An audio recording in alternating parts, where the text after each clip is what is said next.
Hello everyone, I am Surrender the Awesome, and I'm back, and I'm ready to look at some more r/insane parents. But before I get started, make sure to like, comment, subscribe, and if I can't convince you, perhaps this picture of my kitten being stealthy will convince you. Without further ado, let's get into this. So this first post here says, no chores, no school.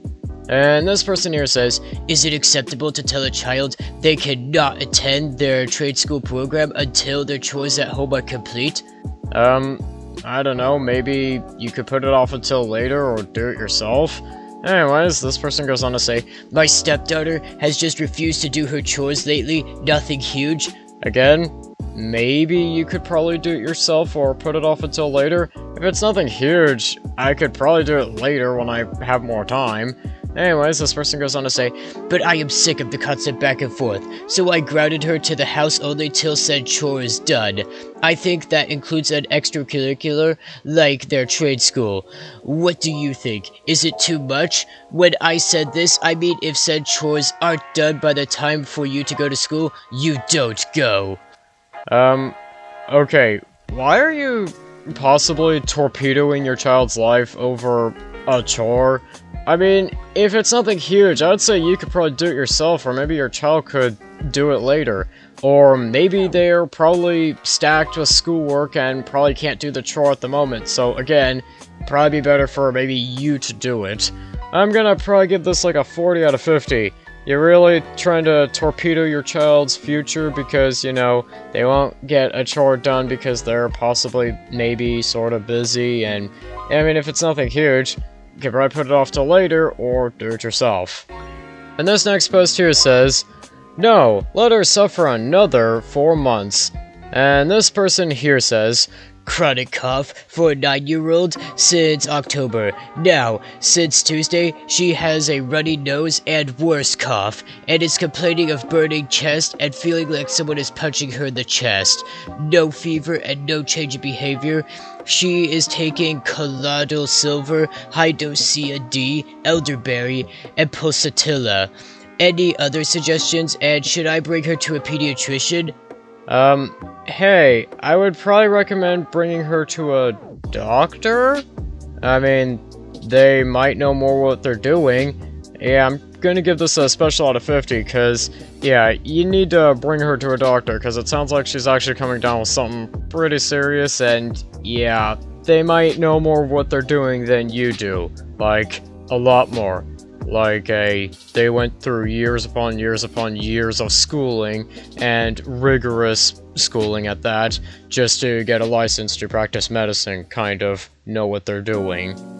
And this next post here says, cleaning, taking care of 3 kids, all for 60 hours a week and for a whole $100.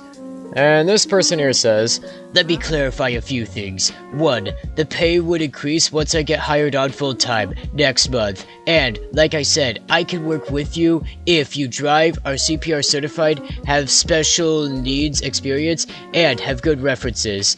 This was more so for someone who was needing something on the small side. 2. The children will be asleep by 8, so you are watching them for maybe 4 hours tops because they get off the bus at 4 while they are asleep. The rest of the time, you can work on college work or whatever, watch TV or whatever. Okay, I do agree with that second part, but on the other hand, you do realize I'm still responsible for your children, right? Anyways, this person goes on to say, 3. They are high-functioning and on medication. 4. They have a crisis plan in place. 5. The light cleaning with be like when you eat, don't leave your trash around my house. If you spill something, clean up after yourself. Common sense things. Well, okay, yeah, that is a pretty common sense thing.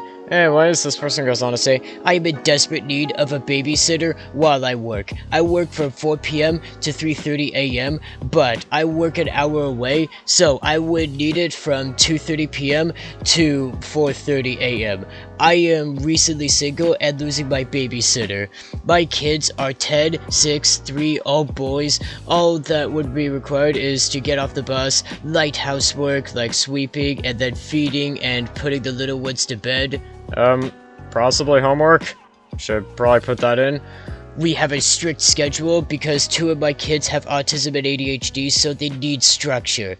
I can't pay a lot at the moment. I work 4 days a week, so I can give you $100, and then we can adjust it if need be. Food and internet are provided. There are 3 cats, which is my son's responsibility. Please, please, please, if anyone can help, I would appreciate it. Okay. I am kinda gonna give this like a 35 out of 50. I mean, okay, this person is going through a lot, and yeah, I get it, they can't pay a lot, but then there's the part of, you're really leaving your child with a stranger for $100, and I kinda get the feeling you could maybe leave them with, like, I don't know, grandparents or something like that, and another thing, I mean, I hate to tell you this, and I don't know what all the kids are like, and maybe this is just ignorance on my part, but I have a feeling you could maybe trust the 10-year-old to maybe keep an eye on the younger ones. That'd personally be my view, but that's personally what I would say. And this next post here says, female 22. They don't let me get a job or live out on my own. They took away my whole education growing up to stay home and clean instead. Used to clean 5 hours plus a day, and it was never enough. So I stopped putting the effort in, and now they are asking for me to do 7 hours a week, lol. And this person here says, everyone living in this house must 1. Pay $500 a month for rent. This is non-negotiable. Well, how can you do that if you don't have a job? Just asking. Anyways, this person goes on to say, 2. Minimum of 7 hours a week of chores. This is non-negotiable. If one chooses to work towards the rent due, any true satisfactory work serving this house after the 7 hours is complete will be considered towards rent. Anyone who doesn't honor this will have their locks removed, and eventually they will be moved out of their rooms into the halls. Hey, why are you doing this? I mean, I wanna know, why are you doing this? I'm probably gonna give this a 45 out of 50. Just, why would you do this for your child? Anyways, I think with that, that's gonna do it for today. Don't forget to like, comment, subscribe, and I'll see you in the next one.